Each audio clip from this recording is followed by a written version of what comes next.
Hello everyone, and welcome to the term project presentation for Team 7. This is the spring 2015 semester for computer and cyber forensics here at the Penn State University. Our team consists of 3 members, Andre Culligan, Scott Rowan, and Sujay Shah. So for this project, we were asked to come up with a forensics problem and detail a methodical approach to solving a crime using resources and software that we were exposed to in the work we did in the course. In this presentation, we'll give you a little background on the forensics case we chose, our inspiration for doing so, and the method that we used to create valid data to use for the investigation, and how we use specific tools to uncover the inculpatory evidence within the case. Now let's go ahead and move on to the actual detail of the case and the specific crime scenario. Let's go ahead and discuss the background in this case.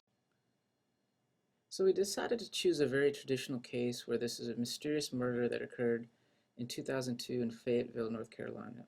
As a result, we thought we could make a good scenario off of our research and simulate a good forensics case.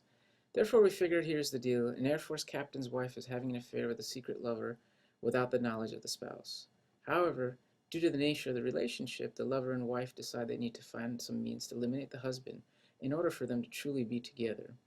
The murder is plotted and finally executed under typical circumstances. The lover shoots the husband, and the spouse and lover run off together.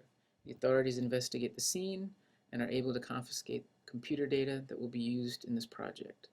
The caveat we take is that both are considered suspects in the case.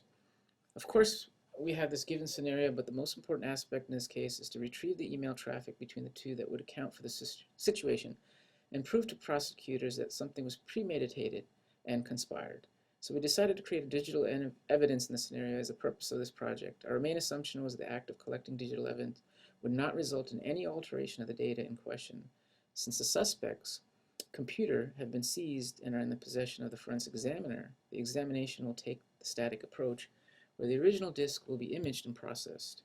So the next goal was to establish a user's email chain. We created 2 accounts with the use of email so that we could make some dummy traffic between the accounts to show what the 2 lovers were writing between each other and plotting for the murder.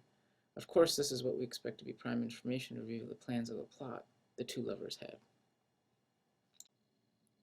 So now what we wanted to show you is how we went ahead and recreated the evidence in the actual murder itself, just for us to create some kind of data for us to show you how we actually went about to examining what was there. So the first step was to establish the email accounts between what we had shown you before. We just called it Mrs. Thier and Mr. Diamond. So their accounts were set up to simulate the conspiracy of the couple to eliminate the husband. So the accounts for the 2 were generated, and we generated emails to send between each account to show their intentions. Our thinking was that we could make up enough evidence to show that both were conspiring for some intention. As a result, we kept generating traffic between the 2 users to document the exchanges that they were having as far as their affair and how are they plotting to actually execute the murder.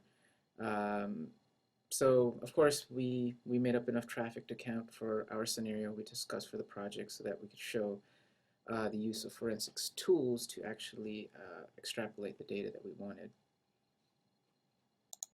So once we had simulated the scenario we discussed, it was time to evaluate how we could analyze the data in question.